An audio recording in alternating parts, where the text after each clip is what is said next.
ನಮಸ್ಕಾರ ಬಂಧುಗಳೇ, ಇವತ್ತು ಆಷಾಢ ಮಾಸದ ಮೊದಲನೇ ಸೋಮವಾರ. ಈ ಶುಭ ದಿನ ನಾವು ಶ್ರೀ ರುದ್ರದೇವರ ಒಂದು ಶಕ್ತಿಶಾಲಿ ಮಂತ್ರವನ್ನು ಪಾರಾಯಣ ಮಾಡಿದ್ದೇವೆ. ಈ ಮಂತ್ರವನ್ನು ಶಿವರಹಸ್ಯದಿಂದ ತೆಗೆದುಕೊಂಡಿರುವುದು ಮತ್ತು ಈ ಮಂತ್ರವನ್ನು ಶ್ರೀ ಗಣೇಶ ದೇವರೇ ಹೇಳಿರುವುದು.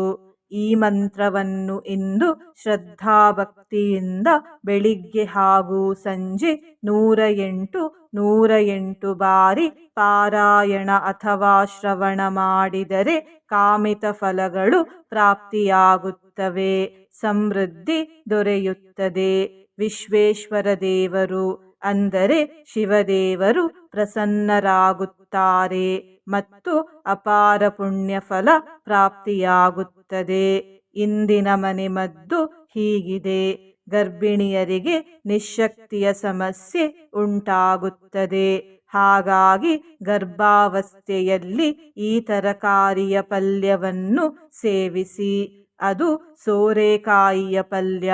ಸೋರೆಕಾಯಿಯ ಪಲ್ಯವನ್ನು ಸೇವಿಸುವುದರಿಂದ ಗರ್ಭಿಣಿಯರ ನಿಶ್ಶಕ್ತಿ ದೂರವಾಗುವುದು ಮಾತ್ರವಲ್ಲದೆ ಮಗುವಿಗೂ ಪುಷ್ಟಿ ಲಭಿಸುತ್ತದೆ. ಬಂಧುಗಳೇ, ನೀವು ಚಾನಲಿಗೆ ಹೊಸದಾಗಿ ಬಂದಿದ್ದರೆ ಚಾನಲನ್ನು ಸಬ್ಸ್ಕ್ರೈಬ್ ಮಾಡಿ, ಹತ್ತಿರ ಇರುವ ಬೆಲ್ ಬಟನ್ ಪ್ರೆಸ್ ಮಾಡಿ, ಆಲ್ ಅನ್ನುವ ಆಪ್ಷನ್ ಅನ್ನು ಸೆಲೆಕ್ಟ್ ಮಾಡಿ. ನೀವು ಸಬ್ಸ್ಕ್ರೈಬ್ ಮಾಡಿದರೆ ನಮಗೂ ಇನ್ನೂ ಹೆಚ್ಚು ವಿಡಿಯೋ ಮಾಡಲು ಸ್ಫೂರ್ತಿ ಸಿಗುತ್ತದೆ ಮತ್ತು ನಿಮಗೂ ನಮ್ಮ ಹೊಸ ವಿಡಿಯೋ ಅಪ್ಲೋಡ್ ಆದ ತಕ್ಷಣವೇ ಸಿಗುತ್ತದೆ. ಮಂತ್ರಶ್ರವಣ ಮಾಡುವಾಗ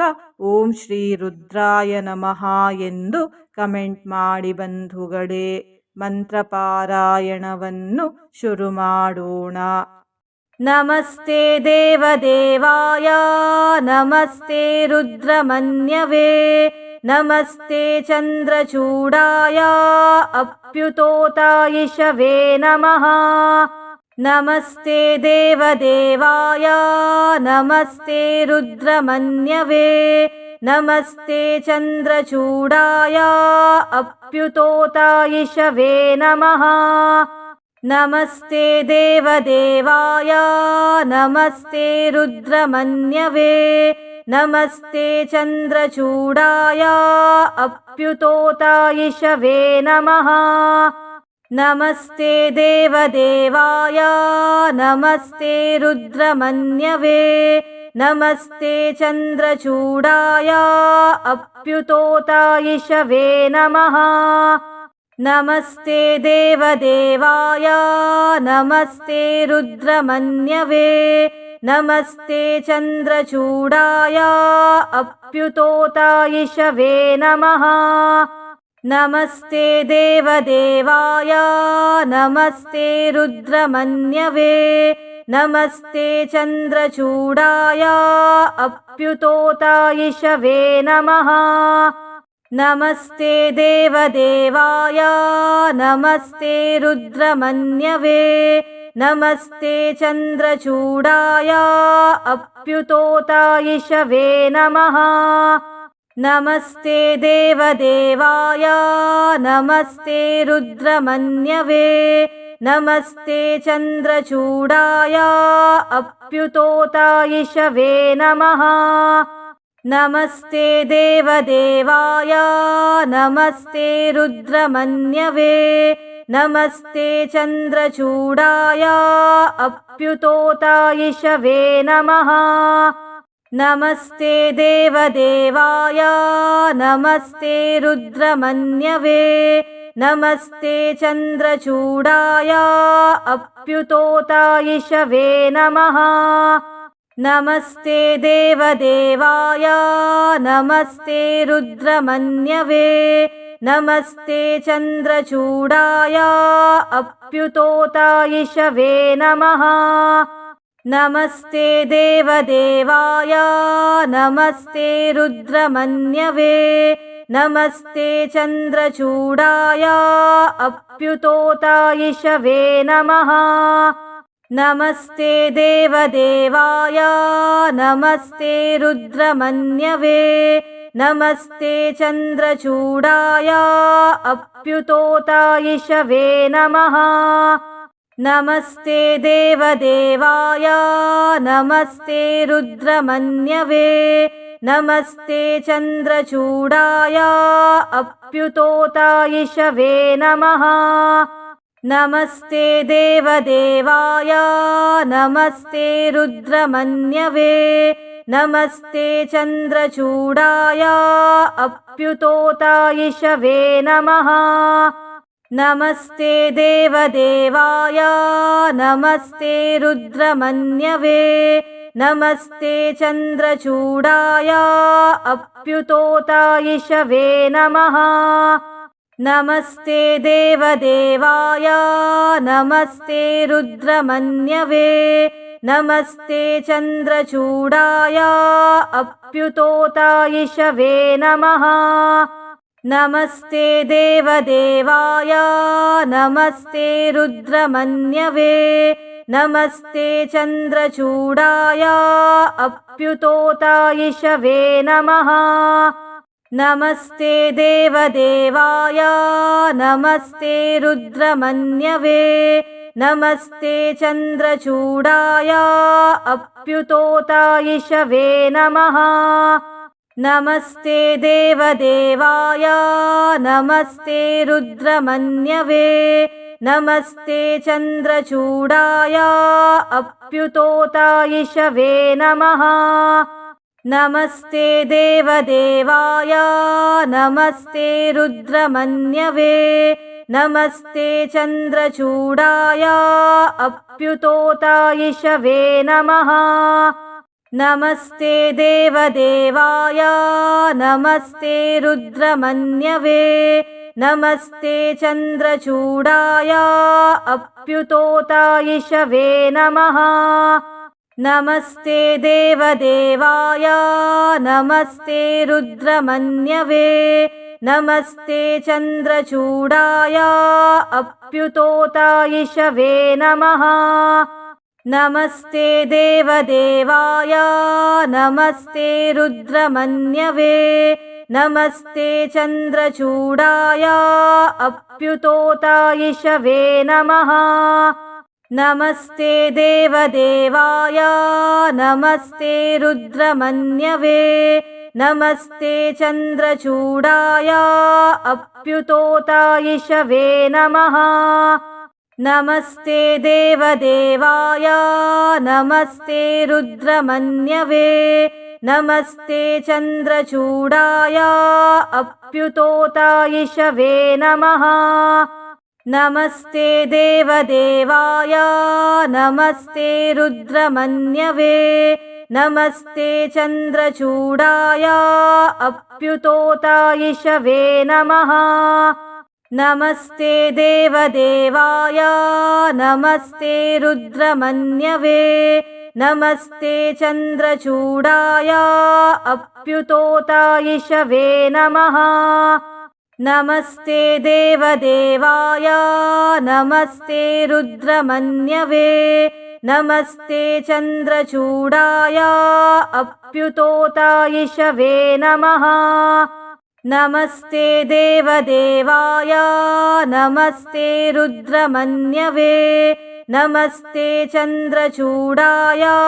अप्युतोतायिषवे नमः नमस्ते देवदेवाय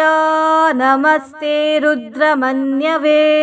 नमस्ते चन्द्रचूडाय अप्युतोतायिषवे नमः नमस्ते देवदेवाय नमस्ते रुद्रमन्यवे नमस्ते चन्द्रचूडाय अप्युतोतायिषवे नमः नमस्ते देवदेवाय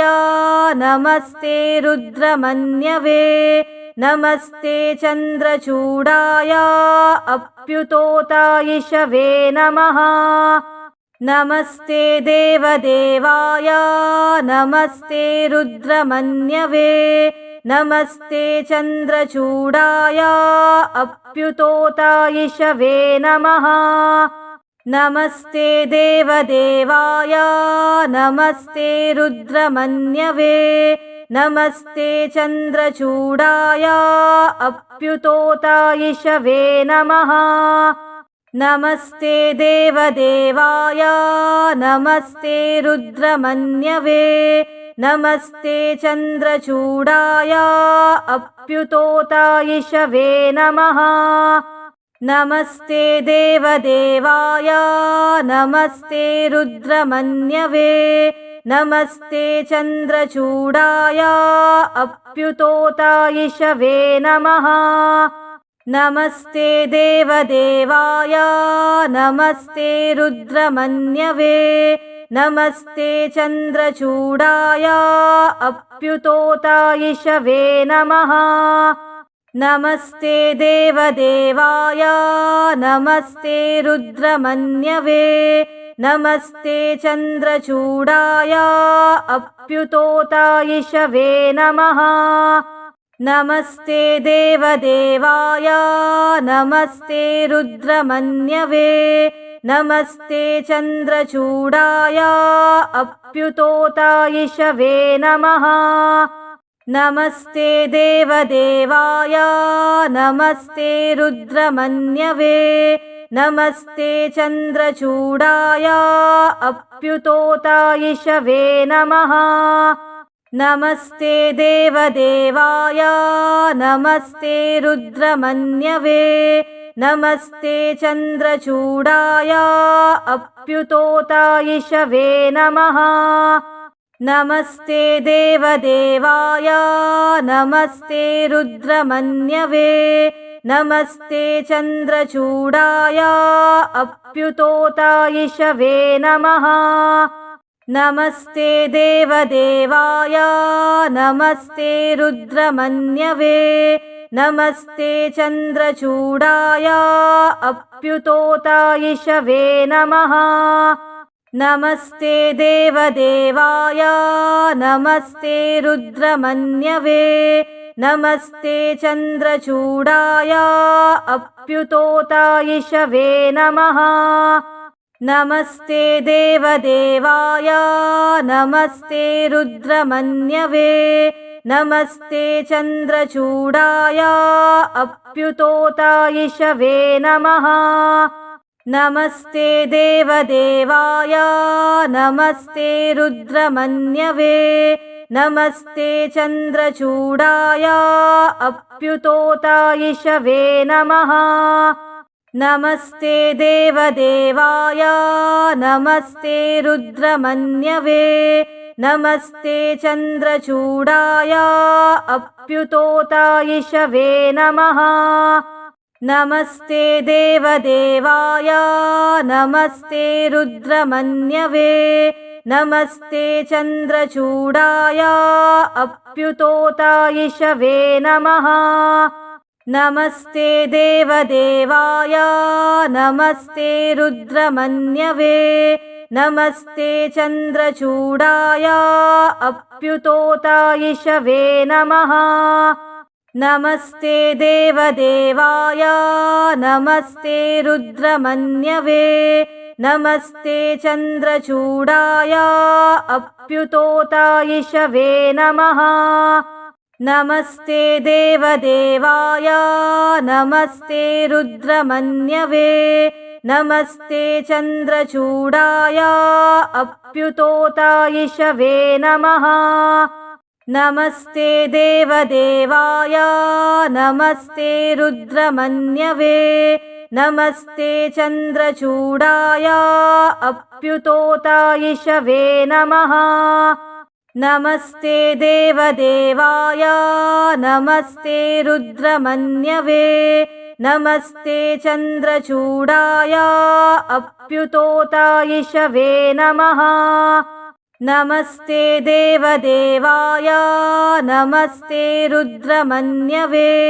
नमस्ते चन्द्रचूडाय अप्युतोतायिषवे नमः नमस्ते देवदेवाय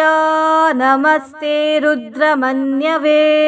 नमस्ते चन्द्रचूडाय अप्युतोतायिषवे नमः नमस्ते देवदेवाय नमस्ते रुद्रमन्यवे नमस्ते चन्द्रचूडाय अप्युतोतायिषवे नमः नमस्ते देवदेवाय नमस्ते रुद्रमन्यवे नमस्ते चन्द्रचूडाय अप्युतोतायिषवे नमः नमस्ते देवदेवाय नमस्ते रुद्रमन्यवे नमस्ते चन्द्रचूडाय अप्युतोतायिषवे नमः नमस्ते देवदेवाय नमस्ते रुद्रमन्यवे नमस्ते चन्द्रचूडाय अप्युतोतायिषवे नमः नमस्ते देवदेवाय नमस्ते रुद्रमन्यवे नमस्ते चन्द्रचूडाय अप्युतोतायिषवे नमः नमस्ते देवदेवाय नमस्ते रुद्रमन्यवे नमस्ते चन्द्रचूडाय अप्युतोतायिषवे नमः नमस्ते देवदेवाय नमस्ते रुद्रमन्यवे नमस्ते चन्द्रचूडाय अप्युतोतायिषवे नमः नमस्ते देवदेवाय नमस्ते रुद्रमन्यवे नमस्ते चन्द्रचूडाय अप्युतोतायिषवे नमः नमस्ते देवदेवाय नमस्ते रुद्रमन्यवे नमस्ते चन्द्रचूडाय अप्युतोतायिषवे नमः नमस्ते देवदेवाय नमस्ते रुद्रमन्यवे नमस्ते चन्द्रचूडाय अप्युतोतायिषवे नमः नमस्ते देवदेवाय नमस्ते रुद्रमन्यवे नमस्ते चन्द्रचूडाय अप्युतोतायिषवे नमः नमस्ते देवदेवाय नमस्ते रुद्रमन्यवे नमस्ते चन्द्रचूडाय अप्युतोतायिषवे नमः नमस्ते देवदेवाय नमस्ते रुद्रमन्यवे नमस्ते चन्द्रचूडाय अप्युतोतायिषवे नमः नमस्ते देवदेवाय नमस्ते रुद्रमन्यवे नमस्ते चन्द्रचूडाय अप्युतोतायिषवे नमः नमस्ते देवदेवाय नमस्ते रुद्रमन्यवे नमस्ते चन्द्रचूडाय अप्युतोतायिषवे नमः नमस्ते देवदेवाय नमस्ते रुद्रमन्यवे नमस्ते चन्द्रचूडाय अप्युतोतायिषवे नमः नमस्ते देवदेवाय नमस्ते रुद्रमन्यवे नमस्ते चन्द्रचूडाय अप्युतोतायिषवे नमः नमस्ते देवदेवाय नमस्ते रुद्रमन्यवे नमस्ते चन्द्रचूडाय अप्युतोतायिषवे नमः नमस्ते देवदेवाय नमस्ते रुद्रमन्यवे नमस्ते चन्द्रचूडाय अप्युतोतायिषवे नमः नमस्ते देवदेवाय नमस्ते रुद्रमन्यवे नमस्ते चन्द्रचूडाय अप्युतोतायिषवे नमः नमस्ते देवदेवाय नमस्ते रुद्रमन्यवे नमस्ते चन्द्रचूडाय अप्युतोतायिषवे नमः नमस्ते देवदेवाय नमस्ते रुद्रमन्यवे नमस्ते चन्द्रचूडाय अप्युतोतायिषवे नमः नमस्ते देवदेवाय नमस्ते रुद्रमन्यवे नमस्ते चन्द्रचूडाय अप्युतोतायिषवे नमः नमस्ते देवदेवाय नमस्ते रुद्रमन्यवे नमस्ते चन्द्रचूडाय अप्युतोतायिषवे नमः नमस्ते देवदेवाय नमस्ते रुद्रमन्यवे नमस्ते चन्द्रचूडाय अप्युतोतायिषवे नमः नमस्ते देवदेवाय नमस्ते रुद्रमन्यवे नमस्ते चन्द्रचूडाय अप्युतोतायिषवे नमः नमस्ते देवदेवाय नमस्ते रुद्रमन्यवे नमस्ते चन्द्रचूडाय अप्युतोतायिषवे नमः नमस्ते देवदेवाय नमस्ते रुद्रमन्यवे नमस्ते चन्द्रचूडाय अप्युतोतायिषवे नमः नमस्ते देवदेवाय नमस्ते रुद्रमन्यवे नमस्ते चन्द्रचूडाय अप्युतोतायिषवे नमः नमस्ते देवदेवाय नमस्ते रुद्रमन्यवे नमस्ते चन्द्रचूडाय अप्युतोतायिषवे नमः नमस्ते देवदेवाय नमस्ते रुद्रमन्यवे नमस्ते चन्द्रचूडाय अप्युतोतायिषवे नमः नमस्ते देवदेवाय नमस्ते रुद्रमन्यवे नमस्ते चन्द्रचूडाय अप्युतोतायिषवे नमः नमस्ते देवदेवाय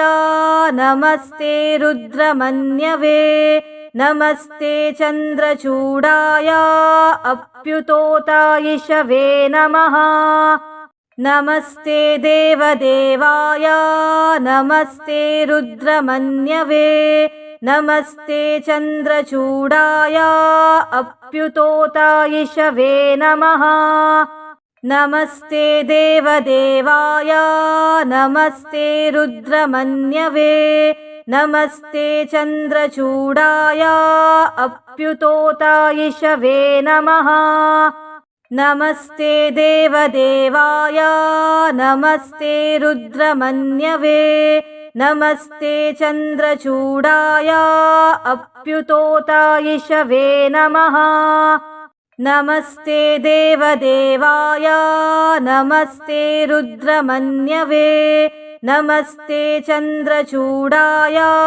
अप्युतोतायिषवे नमः नमस्ते देवदेवाय नमस्ते रुद्रमन्यवे नमस्ते चन्द्रचूडाय अप्युतोतायिषवे नमः नमस्ते देवदेवाय नमस्ते रुद्रमन्यवे नमस्ते चन्द्रचूडाय अप्युतोतायिषवे नमः नमस्ते देवदेवाय नमस्ते रुद्रमन्यवे नमस्ते चन्द्रचूडाय अप्युतोतायिषवे नमः नमस्ते देवदेवाय नमस्ते रुद्रमन्यवे नमस्ते चन्द्रचूडाय अप्युतोतायिषवे नमः नमस्ते देवदेवाय नमस्ते रुद्रमन्यवे नमस्ते चन्द्रचूडाय अप्युतोतायिषवे नमः नमस्ते देवदेवाय नमस्ते रुद्रमन्यवे नमस्ते चन्द्रचूडाय अप्युतोतायिषवे नमः नमस्ते देवदेवाय नमस्ते रुद्रमन्यवे नमस्ते चन्द्रचूडाय अप्युतोतायिषवे नमः नमस्ते देवदेवाय नमस्ते रुद्रमन्यवे नमस्ते चन्द्रचूडाय अप्युतोतायिषवे नमः नमस्ते देवदेवाय नमस्ते रुद्रमन्यवे नमस्ते चन्द्रचूडाय अप्युतोतायिषवे नमः नमस्ते देवदेवाय नमस्ते रुद्रमन्यवे नमस्ते चन्द्रचूडाय अप्युतोतायिषवे नमः नमस्ते देवदेवाय नमस्ते रुद्रमन्यवे नमस्ते चन्द्रचूडाय अप्युतोतायिषवे नमः नमस्ते देवदेवाय नमस्ते रुद्रमन्यवे नमस्ते चन्द्रचूडाय अप्युतोतायिषवे नमः नमस्ते देवदेवाय नमस्ते रुद्रमन्यवे नमस्ते चन्द्रचूडाय अप्युतोतायिषवे नमः नमस्ते देवदेवाय नमस्ते रुद्रमन्यवे नमस्ते चन्द्रचूडाय अप्युतोतायिषवे नमः नमस्ते देवदेवाय नमस्ते रुद्रमन्यवे नमस्ते चन्द्रचूडाय अप्युतोतायिषवे नमः नमस्ते देवदेवाय नमस्ते रुद्रमन्यवे नमस्ते चन्द्रचूडाय अप्युतोतायिषवे नमः नमस्ते देवदेवाय नमस्ते रुद्रमन्यवे नमस्ते चन्द्रचूडाय नमस्ते देवदेवाय नमस्ते रुद्रमन्यवे नमस्ते चन्द्रचूडाय अप्युतोतायिषवे नमः।